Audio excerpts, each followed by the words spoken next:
దేవునికి మహిమ కలుగును గాక. ప్రియులారా, ఓ ప్రత్యేకమైన అంశం ద్వారా మేము ముందుకు వచ్చి ఉన్నాను. అదేంటి అంటే, రాధా మనోహర్ దాస్ గారు దేవుని పరిశుద్ధ గ్రంథాన్ని అది పనికిమాలిన గ్రంథము అని మాట్లాడిన ఆ మాటను దైవజనులను, విశ్వాసులను కలిచివేసి నేను ఆ భారంతో ఈ వీడియో చేస్తూ ఉన్నాను.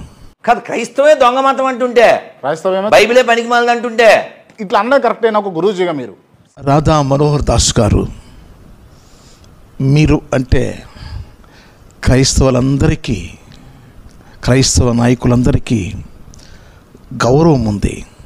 కారణం ఏమిటి అంటే, మీరు పెద్దవారు. మిమ్మల్ని ఏ క్రైస్తవ నాయకుడు తోలనాడి మాట్లాడడు. మా ప్రభు ఎదుటివాడు తనకంటే యోగ్యుడని ఎంచుకొని మాట్లాడాలి అని మా ప్రభు వారు మాకు నేర్పించారు. మీరు ఈ వయసులో అలా వ్యంగ్య అస్త్రాలతో కామెడీగా క్రైస్తవులను గొర్రెలోని హీనంగా మాట్లాడుతూ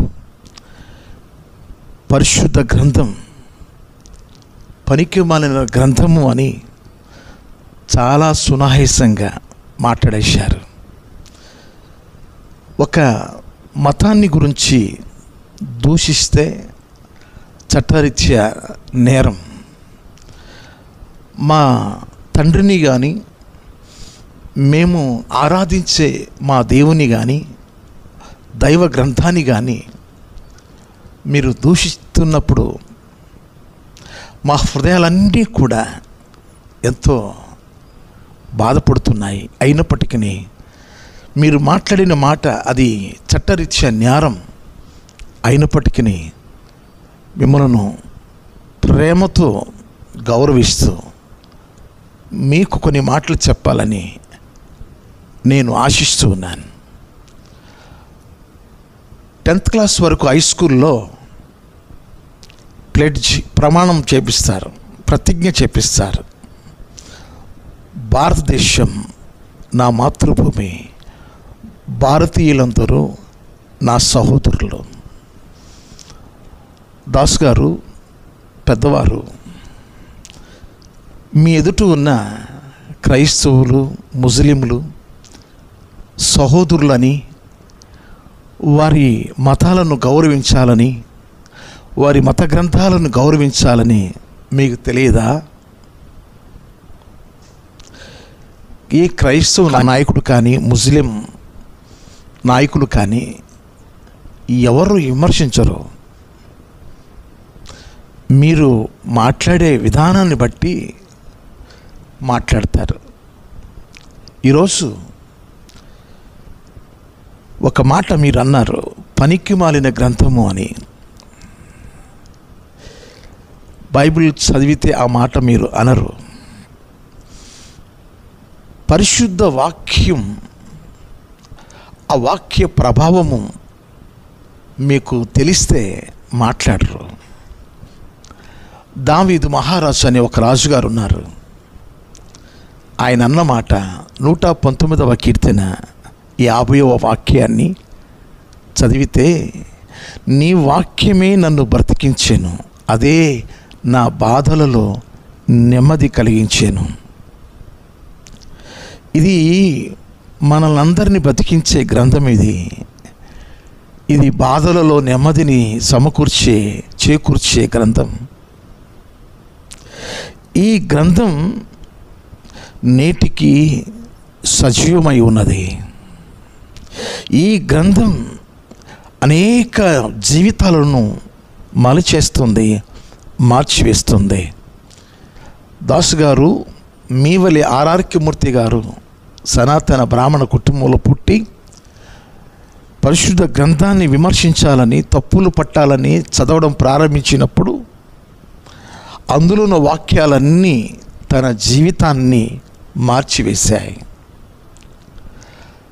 తను చనిపోయేంత వరకు కూడా ఆయన సేవకునిగా ప్రభువారి పాద పరిచర్య చేసుకొని తన జీవితం ముగించబడింది దీవెనలతో, ఆశీర్వాదాలతో. రాధా మనోహర్ దాస్ గారు, మీరు పెద్ద వయసు కలిగిన మీరు ఇప్పుడు చాలా ప్రశాంతంగా ఉండాలి. విమర్శించే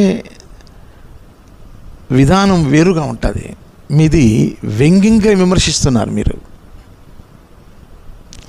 చాలా హీనంగా విమర్శిస్తున్నారు, రెక్లెస్గా విమర్శిస్తున్నారు. వాదాలు ఉన్నాయి. మీది వితండవాదం, సత్యవాదం కాదు మీది. పరిశుద్ధ గ్రంథం నా జీవితాన్ని మార్చింది.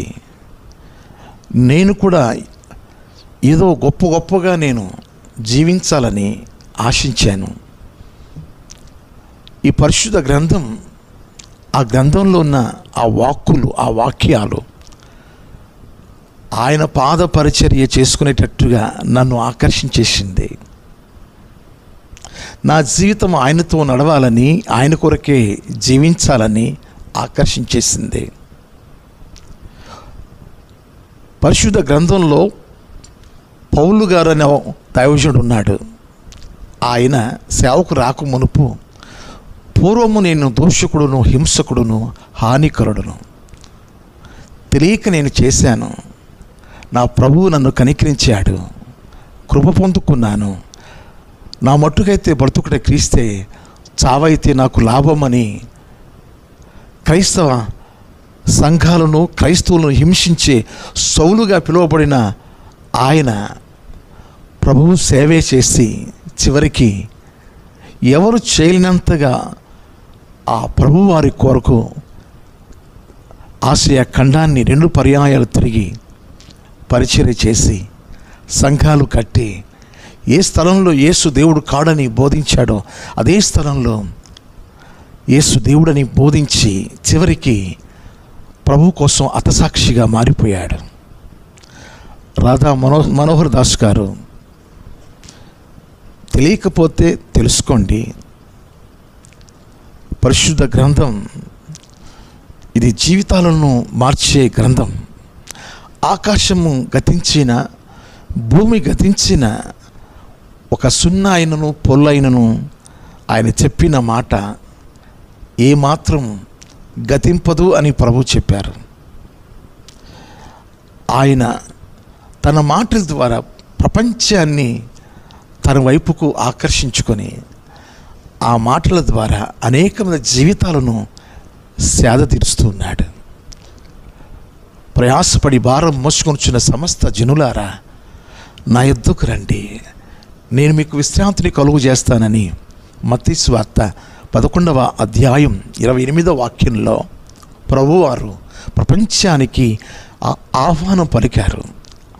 ఆ మాటే సాధు సుందర్ సింగ్ గారిని, భక్తి సింగ్ గారిని, ఆర్ఆర్కే మూర్తి గారిని, మీ వంటి అనేకులను, గాంధీజీ గారిని, అనేకులను ఆకర్షించింది ఆ వాక్యమే. ఈ గ్రంథాన్ని పట్టుకొని పనికిమాలిన గ్రంథము అంటారా? దాస్ గారు, ఏదో ఒక రోజున మీరు మారుతారని మేము ఎదురు చూస్తూ ఉన్నాం. ఏదో ఒక రోజున యేసు నిజముగా దేవుడని చెప్తారని మేము ఆశిస్తూ ఉన్నాం. ప్రత్యేకంగా మీకు పనికిమాలిన గ్రంథం అని మీరు చెప్పుకున్నారు, కానీ ఒక సహోదరిని మీ ముందు పెడుతున్నాను. ఆమె ఒకప్పుడు సినీ యాక్టర్ దివ్యవాణి. ఈ దివ్యవాణి అనే ఆ సోదరి పద్ధతులను మార్చుకోవడం కాదు, నా మార్గాన్ని నేను మార్చుకున్నాను అని ఓ మంచి సాక్ష్యం చెప్పింది ఇంటర్వ్యూలో. దివ్యవాణి గారు, మీరు పద్ధతి మార్చుకోవాల్సిన అవసరం, ఆ అనుభవం ఏమిటి? పద్ధతి మార్చుకోలేదు, మార్గం మార్చుకున్నాను. ఇంకా ఆమె ఒక అమూల్యమైన సందేశం ఇచ్చింది. పరిశుద్ధ గ్రంథము తన జీవితంలో ఏ రీతిగా ఉపయోగపడినదో, ఆమె జీవితంలో ప్రభువు ఏమై ఉన్నాడో, ప్రభువు ఎవరు అన్న విషయం ఎంత తేటగా బోధించిందో. ప్రతి వారికి అవసరం ఆ బోధ. వినండి, ఆ ఇంటర్వ్యూలో ఆ యాంకర్ అయిన స్వప్న గారితో దివ్యవాణి గారు ఇచ్చిన అమూల్యమైన సందేశం, పరిశుద్ధ గ్రంథాన్ని గురించి, ప్రభుల వారి గురించి చెప్పిన ఆ మాటలు కాస్త వినండి. ఏంటి బైబుల్, ఎందుకు నేను చదవాలి, నువ్వు నాతో ఏం మాట్లాడతావు దేవుడు యేసయ్య అని నేను దండం పెట్టుకొని ప్రేయర్ చేసినప్పుడు, మీరు నమ్మరు స్వప్న గారు, 3 times అంత పెద్ద పరిశుద్ధ గ్రంథంలో ఒకటేసారి ఒకటే వాక్యం వచ్చింది, తూర్పు పడమర ఉత్తర దక్షిణ నువ్వు ఎటు వెళ్ళినా కూడా నా సన్నిధి నీతో ఉంటుంది. ఆ మాటకి నాకు అర్థం తెలియదు, ఇప్పుడు నేను దాన్ని అనుభవిస్తున్నానండి. వరల్డ్ వైజ్ నేను ఎక్కడికి వెళ్ళినా కూడా గాడ్ ప్రెసెన్స్ ఏంటి, దేవుడు కార్యాలు ఎలా ఉంటాయని. ఆ తర్వాత బైబిల్ చదవటం, నేను పడిన ఒక మంచి చర్చ్ చెన్నైలో జైపాల్ గారు అని చెప్పని, రక్షణ అంటే ఏంటి, అసలు మత మార్పిడి అనే వాళ్ళని, దాన్ని అంగీకరిస్తున్నటువంటి దేవుడిని అంగీకరించిన వాళ్ళని చాలా వాళ్ళకి తెలియచెప్పాల్సింది. ఎక్కడా ఆయన నేను మతం అని చెప్పలేను. ఐ ఆమ్ ద వే, నేను మార్గం, ఐ ఆమ్ ద ట్రూత్, నేను సత్యం, ఐ ఆమ్ ద లైఫ్, నేనే మార్గం, నేనే సత్యం, నేను జీవం. విన్నారు కదా? విన్న ఈ మాటలను బట్టి ఇప్పటికైనా పరిశుద్ధ గ్రంథం నేటికి అది సజీవమై ఉన్నది. ఇంకో మాట చెప్పనా, చాలామంది పరిశుద్ధ గ్రంథాన్ని కోపంతో మతోన్మాతులు కాల్చివేస్తున్నారు. కానీ ఈ పరిశుద్ధ గ్రంథాన్ని ప్రతిరోజు దేవుని పిల్లలైన ప్రతి ఒక్కరూ ఈ గ్రంథాన్ని హృదయంలో దాచుకుంటున్నారు. దావీదు మహారాజు ఏమన్నారంటే 119వ కీర్తన 11వ వాక్యములో, నీ ఎదుట నేను ఏ పాపము చేయకుండానట్లు నీ వాక్యమును నా హృదయమందు ఉంచుకొని ఉన్నాను. కనబడే ఈ పరిశుద్ధ గ్రంథాన్ని కాలుస్తున్నావు, కానీ ఇది దేవుని పిల్లల హృదయాల్లో ముద్రించబడినది. దేవుని పిల్లల హృదయాల్లో స్థిరంగా నిలిచిపోయాయి. ఇంకా కొన్ని మాటలు చెప్పమంటారా? 37వ కీర్తన 31వ వాక్యంలో, వారి దేవుని ధర్మశాస్త్రం వారి హృదయంలో ఉన్నది కనుక వారి అడుగులు జారవు. వారి హృదయంలో దేవుని గ్రంథం ఉంది, పరిశుద్ధ గ్రంథం వారి హృదయంలో ఉంది. కనుక ఈరోజు క్రైస్తవుల గుండెల్లో ఈ పరిశుద్ధ గ్రంథాన్ని దాచుకున్నారు. ఆయన చెప్పిన ప్రతి వాక్యం గుండె లోతుల్లో ముద్రించబడ్డాయి ఆయన వాక్యాలు. ఒకవేళ కాల్చచ్చు, కానీ అంతకంతకు దీని గురించి బోధించేవారు లేస్తారు.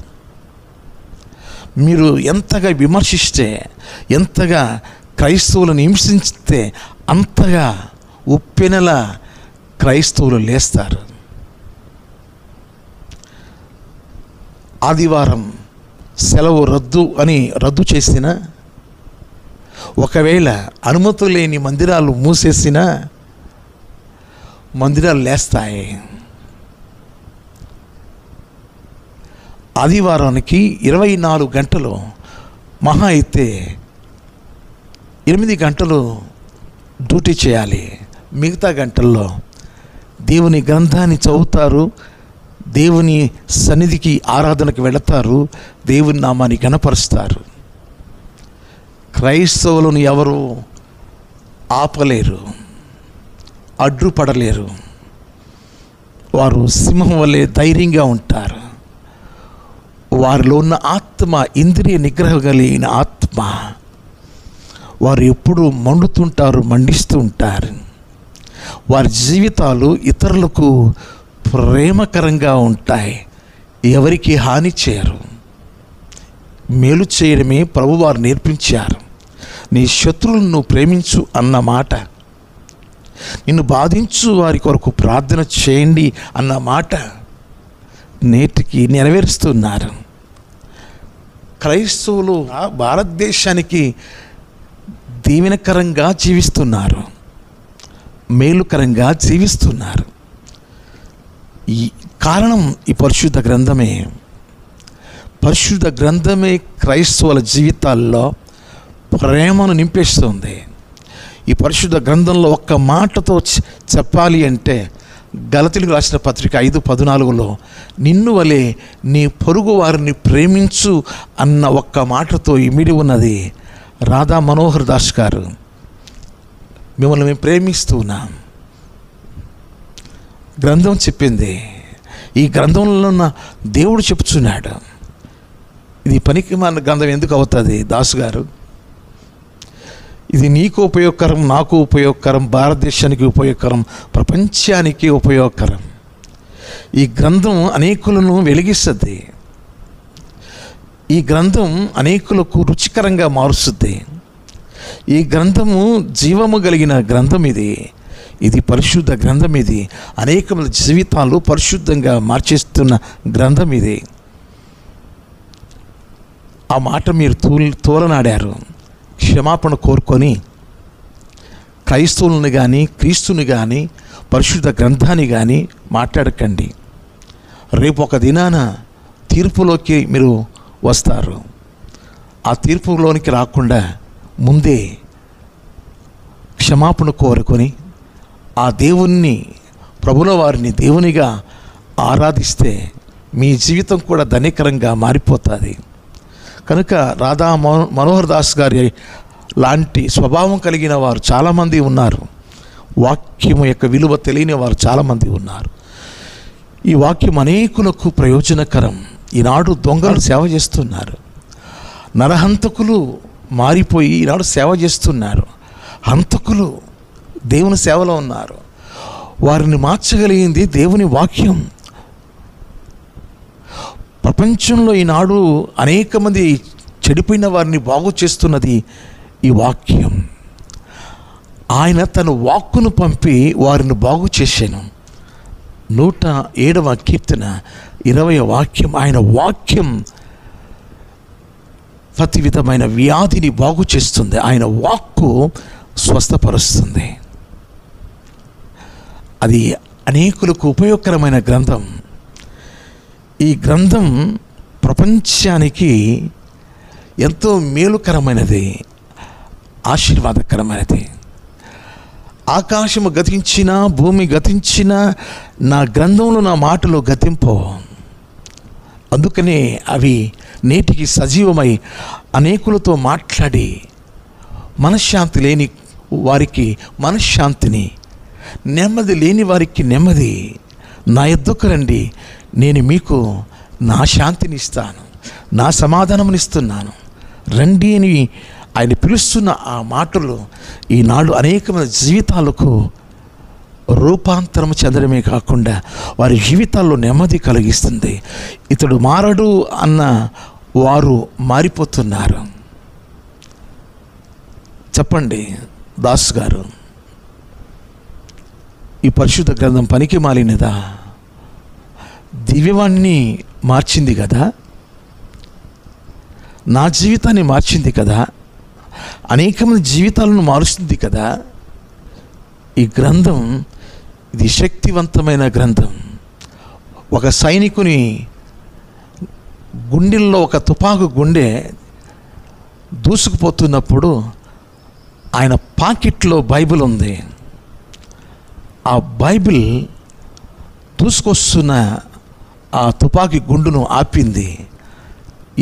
నేడు ఆ సైనికుడు అద్భుతమైన సేవ చేస్తూ ఉన్నాడు. పరిశుద్ధ గ్రంథం నేటికి ప్రతిరోజు ప్రతి నిమిషం ఎవరినో ఒకరిని మారుస్తూనే ఉంది. ఆ గ్రంథాన్న మీరు పనికి మాలిన గ్రంథం అంటున్నారు. వారవలకి చెప్పారా, అసూయతో చెప్పారా, లేకపోతే కోపంతో చెప్పారా? మేము మిమ్మల్ని అడగట్లేదు. కానీ ఈనాడు ప్రపంచంలో అనేక మందిని ప్రయోజనకారులుగా చేసిన ఈ గ్రంథం ఏదో ఒక రాజున మిమ్మల్ని కూడా మార్చివేస్తుంది. అక్కస్సు ఉండకూడదు, మరీ అంత అక్కస్సు ఉండకూడదు. దాస్ గారు, ప్రేమించండి. నా ప్రభు ప్రేమమయుడు. ఆయన్ని ఆరాధించేవారంతా కూడా, ఆయన గురించి ప్రకటించేవారు కూడా ప్రేమ కలిగిన వారు. అందుకని మిమ్మల్ని ఏమీ అనరు. మీ గురించి వాస్తవంగా కేసు పెట్టాలి. ఎందుకంటే బైబిల్ను దూషించిన, మతాన్ని దూషించిన అది చట్టరీత్యా నేరం. కానీ మిమ్మల్ని క్షమిస్తుంది క్రైస్తవ లోకం. కనుక త్వరలో మీరు కూడా ఏ పనికిమాల గ్రంథం అని చెప్పారో ఆ గ్రంథాన్ని గురించి మీరు ఒక రోజున బోధిస్తారని ఆశిస్తూ ఎదురు చూస్తూ మేము మీ కొరకు ప్రార్థన చేస్తున్నాం. May God bless you. Thank you. వందనాలు.